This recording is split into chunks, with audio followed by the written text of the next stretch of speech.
Salam, selamat pagi Bapak Ibu Saudara. Assalamualaikum warahmatullahi wabarakatuh. Salam sejahtera dan salam sehat selalu untuk kita semua. Berjumpa kembali dengan saya, Yohanes Ratu Eda, di channel kita bersama, channel Pendeta Yohanes RE. Apa kabar Bapak Ibu Saudara? Harapan dan doa saya kiranya Bapak Ibu Saudara dalam keadaan sehat, tetap semangat dan selalu bersyukur, serta dilancarkan semua urusan dan rezekinya juga bertambah-tambah dalam segala usaha dan pekerjaannya. Amin. Bapak Ibu Saudara, pada kesempatan yang berbahagia hari ini, saya akan menyajikan sebuah topik yang tentunya sangat penting, menarik, kontekstual, relevan, dan akan menambah pengetahuan, menambah wawasan kita terkait dengan berbagai isu, berbagai topik, serta peristiwa-peristiwa yang terjadi di berbagai bidang kehidupan, baik secara lokal maupun nasional, bahkan secara global. Dan Bapak Ibu Saudara, topik saya pada kesempatan ini, saya tidak membahas kasus Brigadir J, tapi saya membahas dari sisi agama, keagamaan atau sisi iman Kristen. Dan topik saya pada kesempatan ini ialah Yesus adalah Allah atau Yesus itu anak Allah. Topik saya Bapak Ibu Saudara ya, Yesus itu Allah atau anak Allah. Ya, ini judul saya, Yesus adalah Allah atau anak Allah. Yesus itu Allah atau anak Allah. Nah, Bapak Ibu Saudara, topik ini memang menjadi sorotan dan juga polemik serta berbagai diskusi yang sangat panas, sangat hot di media sosial yang membicarakan tentang Yesus dan kepribadiannya. Sehingga banyak sekali pemahaman-pemahaman yang keliru, pemahaman-pemahaman yang salah, pemahaman-pemahaman yang jauh dari apa yang dikatakan oleh Bible, oleh Alkitab tentang Yesus yang dipercayai oleh orang Kristen sebagai Tuhan dan Juru Selamatnya secara pribadi. Nah, Bapak Ibu Saudara, dalam Alkitab ada banyak sekali ayat-ayat atau bagian-bagian Alkitab yang ditulis khususnya oleh penulis Perjanjian Baru yang secara akurat menyatakan atau menyebutkan atau mendeklarasikan bahwa Yesus adalah anak Allah. Ayat-ayat tersebut memberikan penegasan yang dicatat oleh para rasul dalam Perjanjian Baru dengan satu deklarasi pernyataan pengakuan syahadat iman Kristen ya, bahwa Yesus adalah anak Allah. Nah, hal ini menjadi polemik bagi orang yang bukan Kristen, apalagi bagi orang yang tidak belajar iman Kristen.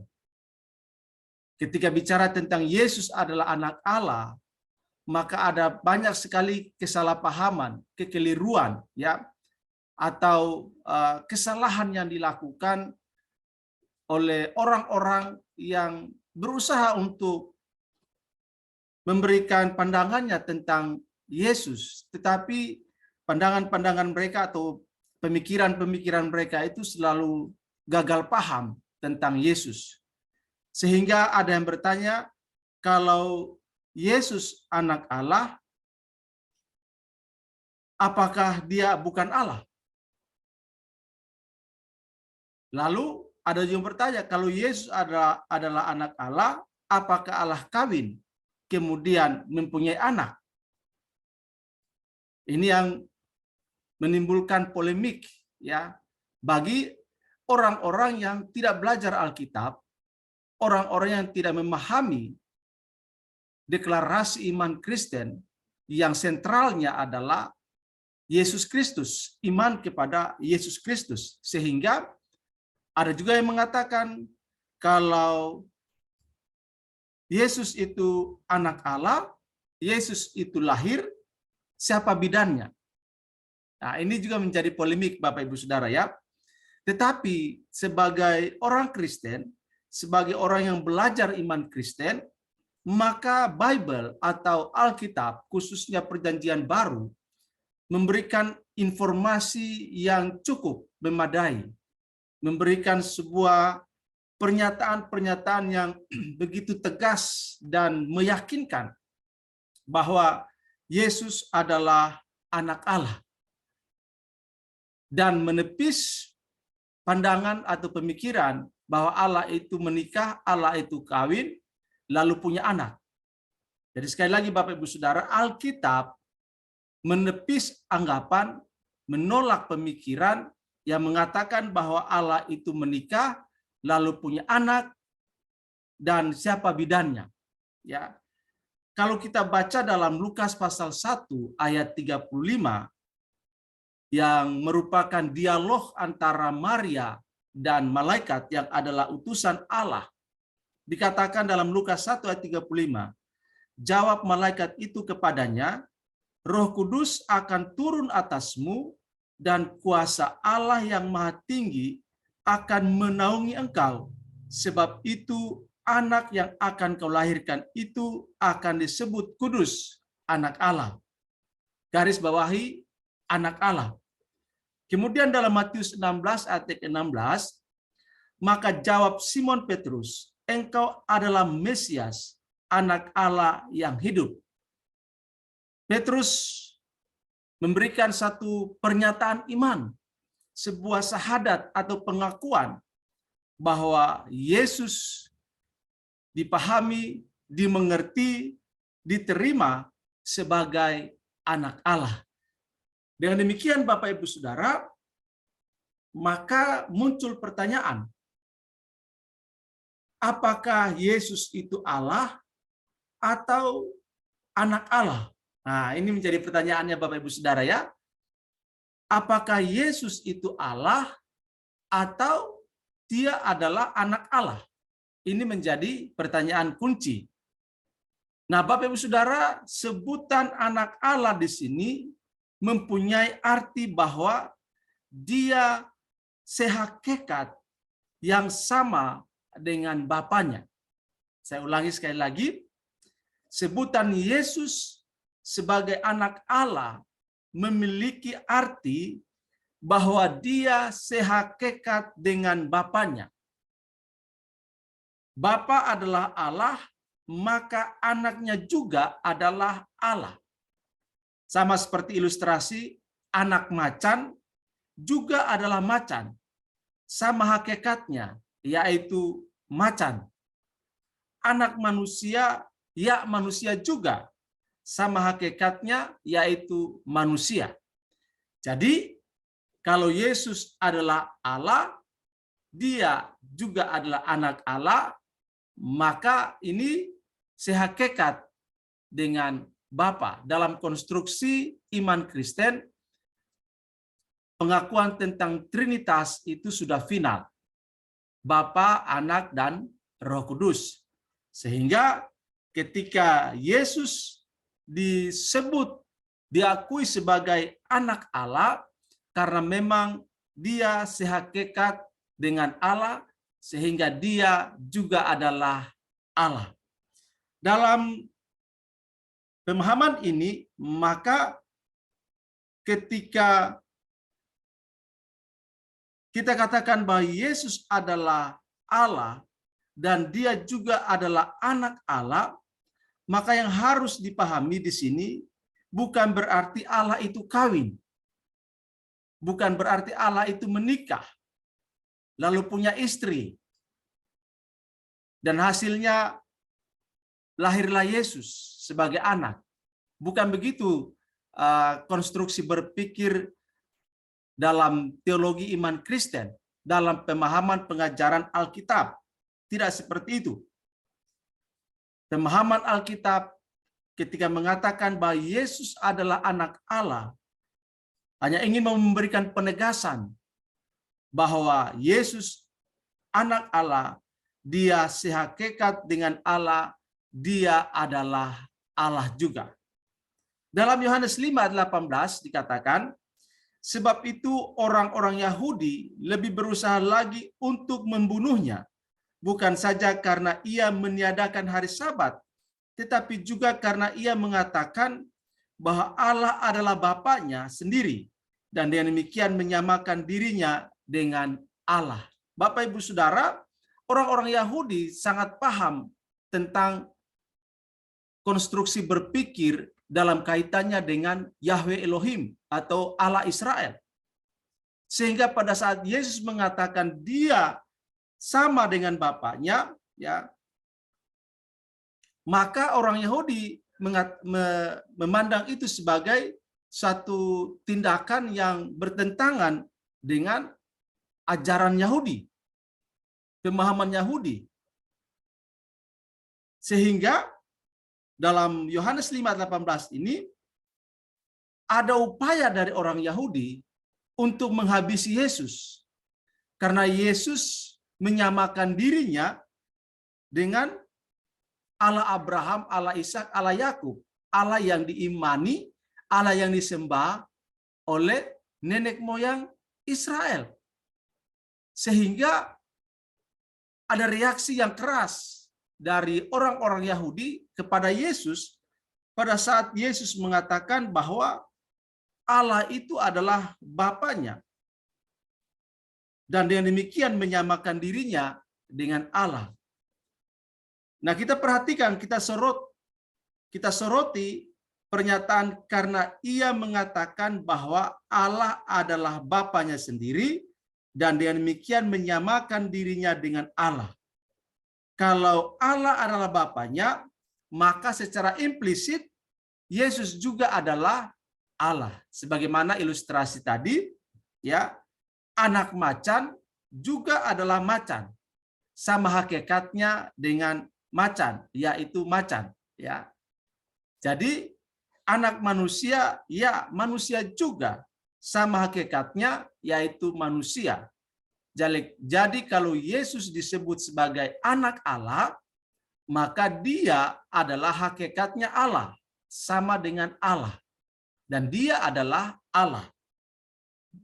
Dalam Matius 14 ayat yang ke-33 juga dikatakan, dan orang-orang yang ada di perahu menyembah dia. Katanya, sesungguhnya engkau anak Allah. Jadi pada saat para murid bersama Yesus ada di dalam perahu di Danau Galilea, maka ada sebuah peristiwa di mana ada mujizat terjadi di situ, sehingga mereka, yaitu murid-murid Yesus, menyembah dia dan berkata, sesungguhnya engkau adalah anak Allah, engkau anak Allah. Nah, perhatikan Bapak Ibu Saudara ayat ini. Kalau anak Allah bukan Allah, kenapa mereka menyembah? Berarti dalam pikiran mereka, dalam hal ini orang Yahudi pada zaman itu, anak Allah itu hakikatnya sama dengan Allah, anak Allah itu adalah Allah sendiri, sehingga mereka sujud menyembah kepada dia. Dan demikian mereka mengakui bahwa anak Allah itu sama kuasanya, sama otoritasnya, sama kedaulatannya, sama hakikatnya dengan Allah Abraham, Allah Ishak, Allah Yakub, Allah yang disembah oleh Abraham, oleh nenek moyang Israel. Sehingga ketika mereka bersama-sama dengan Yesus dalam perahu itu, mereka sujud menyembah kepada dia dan memberikan sebuah pernyataan, sebuah deklarasi, sebuah proklamasi bahwa sesungguhnya Yesus anak Allah. Demikian Bapak Ibu Saudara, kita pahami betul, ya. Ayat ini sangat jelas. Ya. Karena orang Yahudi sangat paham tentang ajaran mengenai Yahweh Elohim. Nah, Yesus adalah anak Allah, artinya dia adalah Allah. Jadi, di sini kita melihat bahwa Yesus adalah anak Allah, maknanya artinya adalah bahwa Yesus juga sehakikat dengan Allah dan dia juga adalah Allah. Nah, lalu bagaimana dengan Yohanes 1 ayat 12? Orang yang percaya kepada Yesus juga disebut anak-anak Allah. Apakah kita yang percaya kepada Yesus juga adalah anak Allah? Ini menjadi pertanyaan lanjutan Bapak Ibu Saudara ya. Yohanes 1 ayat 12 bilang begini. Tetapi semua orang yang menerimanya diberinya kuasa supaya menjadi anak-anak Allah, yaitu mereka yang percaya dalam namanya. Nah, berdasarkan ayat ini, kita semua yang percaya kepada Yesus, kita semua yang beriman kepada Yesus, juga disebut anak Allah. Nah, apakah kita juga adalah Allah? Ini menjadi pertanyaan selanjutnya Bapak Ibu Saudara. Kalau Anda dan saya yang percaya, beriman kepada Yesus, dan kita adalah anak Allah, apakah Anda dan saya juga adalah Allah? Jawabannya tidak, Bapak Ibu Saudara ya. Status anak Allah antara kita dengan Yesus itu memiliki arti yang sangat berbeda. Saya ulangi sekali lagi. Status anak Allah antara kita dengan Yesus itu memiliki arti yang sangat berbeda. Dalam Yohanes 1 ayat 18 dikatakan, tidak seorang pun yang pernah melihat Allah, tetapi anak tunggal Allah yang ada di pangkuan Bapa, dialah yang menyatakannya. Nah, Yesus adalah anak tunggal Allah. Tidak ada dua, hanya satu saja. Dia adalah anak Allah sungguh-sungguh yang sehakikat dengan Bapanya. Sedangkan Anda dan saya, kita yang percaya kepada Allah oleh iman di dalam Yesus Kristus, maka kita ini disebut sebagai anak-anak yang adopsi, yang diadopsi, ya, bukan anak yang sehakikat dengan Bapa. Sehingga Bapak Ibu Saudara, ketika kita disebut sebagai anak-anak Allah, bukan berarti kita adalah Allah. Kita ini adalah anak yang diadopsi. Sebab kita semua lahir dalam dosa. Secara rohani hanya ada dua. Jika bukan anak Allah, maka pasti itu adalah anak iblis. Nah, semua kita lahir sebagai anak iblis karena kita lahir di dalam dosa. Ya. Nah, Yohanes 8 ayat 44 berkata, iblislah yang menjadi bapamu. Tetapi berdasarkan Yohanes 1 ayat 12, semua orang yang menerimanya diberinya kuasa supaya menjadi anak-anak Allah. Sangat berbeda Bapak Ibu Saudara ya. Kemudian Galatia 4 ayat yang kelima. Ia diutus untuk menebus mereka yang takluk kepada hukum Taurat, supaya kita diterima menjadi anak. Dalam versi King James Version dikatakan, to redeem them that were you under the law, that we might receive the adoption of sons. Ya. Receive the adoption of son. Jadi kita diterima sebagai anak karena iman kita kepada Yesus Kristus. Jadi Bapak Ibu Saudara sangat jelas sekali bahwa kealahan Yesus dengan kita adalah sesuatu yang berbeda. Yesus disebut anak Allah karena dia sehakikat dengan Bapanya. Sedangkan kita disebut anak-anak Allah adalah karena iman kita kepada Yesus dan kita diterima menjadi anak-anak Allah, dan kita ini adalah anak-anak yang diangkat atau yang diadopsi oleh Allah menjadi anaknya karena kita beriman, percaya, menerima Yesus sebagai Tuhan dan Juru Selamat secara pribadi. Jadi Bapak Ibu Saudara, tidak semua orang Kristen itu menjadi anak Allah. Saya ulangi sekali lagi, tidak semua orang Kristen itu menjadi anak Allah. Bisa saja mereka hanya lahir dalam keluarga Kristen, tapi mereka tidak memiliki relasi pribadi dengan Yesus Kristus. Dengan kata lain, mereka tidak percaya, tidak menerima Yesus sebagai Tuhan dan Juru Selamatnya secara pribadi. Tidak ada pengakuan dan tidak ada penerimaan tentang Yesus sebagai Tuhan dan Juru Selamat secara pribadi. Mungkin saja dia lahir sebagai orang Kristen, dalam keluarga Kristen, tetapi tidak otomatis. Saya ulangi sekali lagi, tidak otomatis orang yang lahir dalam keluarga Kristen itu memiliki relasi pribadi dengan Yesus. Itu sebabnya sangat penting bagi orang Kristen untuk memiliki iman kepada Yesus Kristus. Sebagaimana dicatat oleh Rasul Paulus dalam Roma pasal 10. Roma pasal 10. Sebentar Bapak Ibu Saudara ya. Saya cek dulu Roma pasal 10. Ya. Ayat 9 dikatakan begini. Sebab jika kamu mengaku dengan mulutmu bahwa Yesus adalah Tuhan dan percaya dalam hatimu bahwa Allah telah membangkitkan Dia dari antara orang mati, maka kamu akan diselamatkan. Karena dengan hati orang percaya dan dibenarkan, dan dengan mulut orang mengaku dan diselamatkan. Karena kitab suci berkata, barang siapa yang percaya kepada Dia tidak akan dipermalukan. Jelas Bapak Ibu Saudara ya. Jadi tidak semua orang Kristen itu memiliki relasi pribadi dengan Kristus. Hanya orang-orang yang mengaku dengan mulutnya bahwa Yesus adalah Tuhan dan percaya dalam hatinya bahwa Allah telah membangkitkan Yesus dari antara orang mati, maka dia diselamatkan. Karena dengan hati orang percaya dan dibenarkan, dan dengan mulut orang mengaku dan diselamatkan. Karena kitab suci berkata, barang siapa yang percaya kepada Dia tidak akan dipermalukan. Demikian Bapak Ibu Saudara, pembahasan pada kesempatan ini terkait dengan Yesus.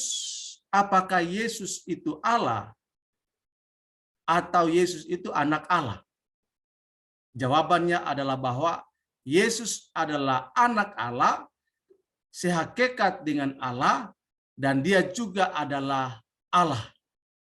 Sedangkan kita yang percaya beriman kepada Yesus Kristus disebut anak-anak Allah, bukan berarti kita adalah Allah.